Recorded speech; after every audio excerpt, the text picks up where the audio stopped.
So, nakikita nyo mga sir, ang gagawin ko dito ay ah, babasain ko muna siya, no?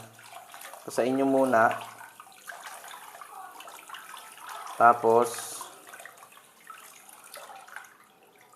shampooin nyo mga sir.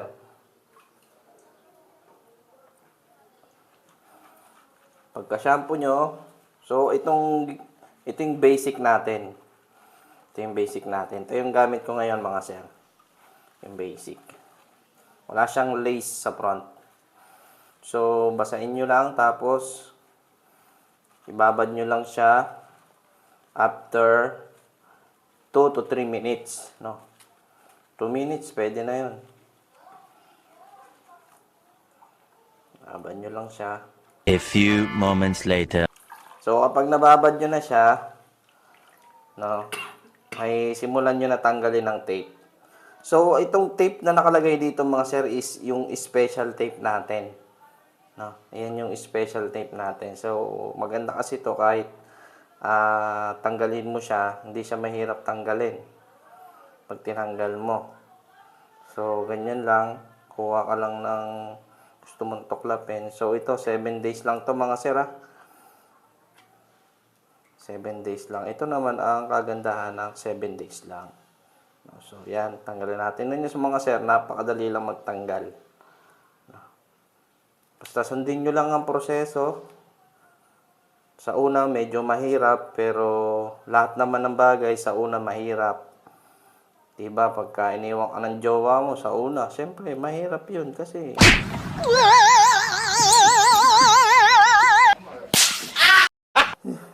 tingnan nyo mga sir. Yan. Diba? Napakadali lang magtanggal yan mga sir. Ba't natin pahihirapan yung ating mga sarili? Ang galing! Ang galing! Kung pwede naman 7 days lang. Diba yung magastusan tayo ng konti, importante, naaalagaan natin yung ating tupay. So kasi pagka nagtunaw yung tape natin mga sir, ay kakalat yan dito sa buhok. So mahirap siya linisin. Mahirap siya linisin, nakaka-damage pa siya ng tupay. So ganyan lang. So ito yung basic natin, basic quality. So naka-promo pa rin to mga sir, no? Yung ating basic quality ay may front PU type, no, yung front niya. So wala siyang black light straight line. Wala siyang black straight line. Tapos lagyan natin conditioner. Conditioner natin. Tingnan nyo mga sir, walang natirang napakalinis. Walang natirang residue. Diba? Wow! Ganda, diba? Napakalinis. Saka safe yung ating tupay kasi talagang siguradong tatagal. Basta ingatan nyo lang maigi mga sir kasi pag di nyo iningatan yan, hindi yung tatagal. Parang relasyon, diba? Pagka hindi natin iniingatan, di tayo nagtatagal. Talaga, Charmin? Ayan, suklayin nyo lang mga sir.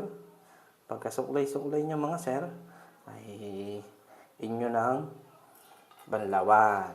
So, banlawan natin. Pero maganda, ibabad nyo muna, no? Babad nyo muna ng kaunti. Para ma-absorb ng buhok yung... Ganyan po ang quality ng buhok natin mga sir. Pagka hawak mo siya, no, napakalambot. No, kahit hindi pa na-applyan ng conditioner, napakalambot na nito mga sir. Napakalambot, napaka-smooth. And yung density niya ay sakto lang. Kasi yung density nito mga sir, talagang pinag-aralan natin at pinasadya. No? Para maalagaan natin yung looking natural at the same time, maalagaan natin yung tupay natin o tumagal siya kahit low density lang. So yan. Pagkatapos mong suklayin, banlawan mo na yan, sir. Banlawan mo lang. Banlawan nyo lang maigi mga sir itong pagdidikitan natin ng tape para walang maiwan na dulas, no? Para yung tape natin ay kumapit ng gusto.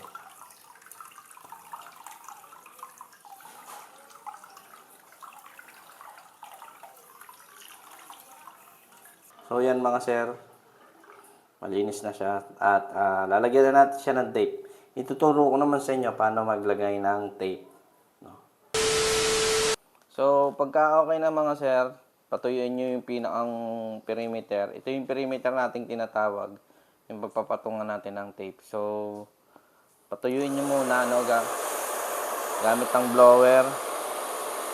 Pero cool lang sir, dapat ang blower nyo may cool. Dapat yung blower nyo ay may cool. So, cool lang dapat yung blower nyo para hindi po masira itong perimeter o matutong kumbaga. Lulutong kasi yan mga sir pag sobrang init. So, cool na lang para safe. Di baling matagal, at least safe yung inyong tupay para maging matagal nyo magamit. So, yun nyo lang.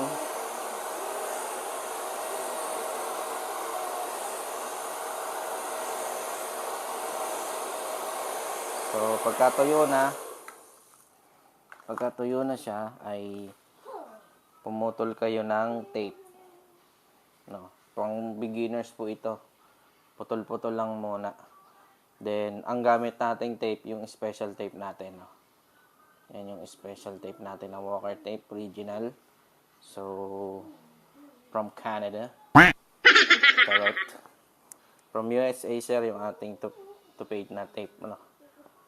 So, pagkaputol nyo, sa may pinakang kanto, nakikita nyo yung mga sir. May kanto. So, dyan ka magsisimula. So, dapat nasa edge siya ang inyong tupay. Sa may hangganan niya.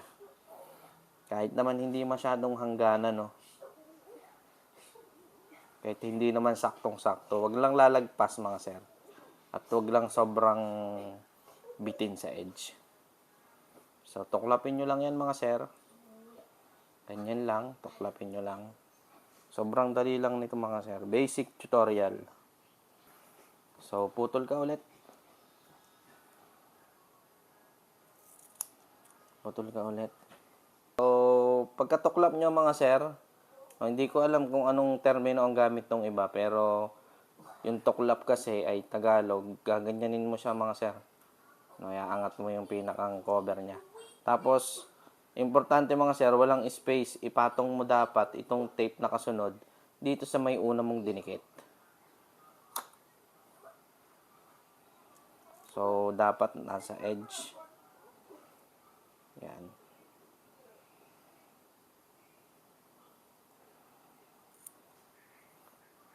Yan mga sir. So, yan. Ganun lang ulit mga sir. Tuklapin nyo lang ulit. Tuloy-tuloy yan mga sir hanggang sa makabitan mo yung buo. Yung kabuuan niya. No? Kabuuan niya, madikitan mo siya. Lagyan mo ng tape. So, maganda tong special tape natin. Best seller natin to ngayon. Kaya nagkakaubusan tayo ng stock dito. Pero next week, meron na tayong parating na bagong stock. So, yan. Ang ganda kasi nito mga sir, pag magtatanggal ka. Iwas ano siya.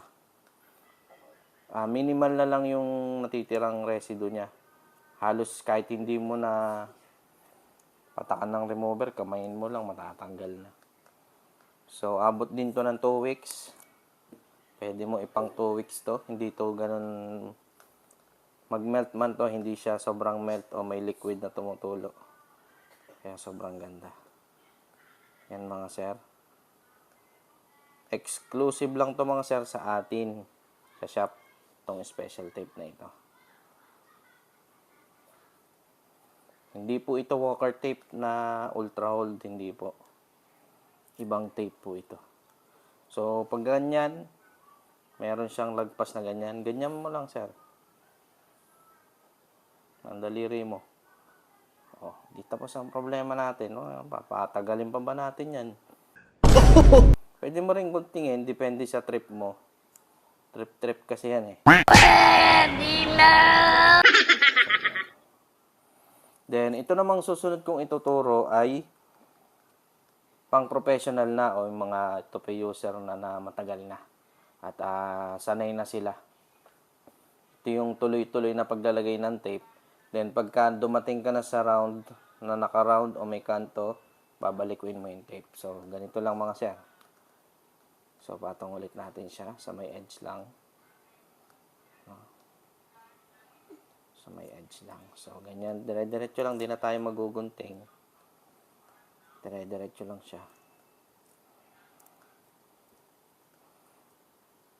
Kung kayo ay nagmamadali, pwede nyong gawin to. Pero kung nahihirapan kayo, putol-putulin nyo na lang mga sir. No. Hindi naman makaka-apekto sa locking na yung tiniklop natin na ito. Tinitiklop kasi natin yan eh. Yan. Hindi yan makaka-apekto sa inyong sa locking ng inyong tupay. Ganyan lang. So, yan.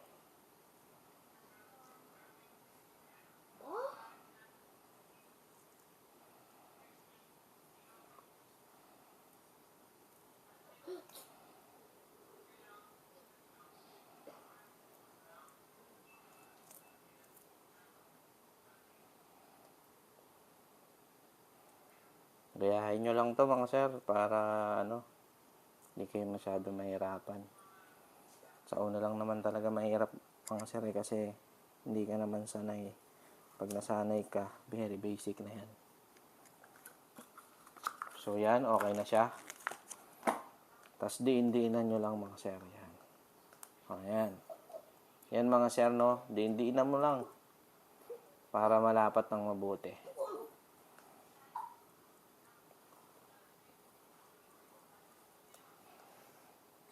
So, yan. Tapos, tanggalin na natin siya, mga sir. Kakabit na kasi natin siya eh.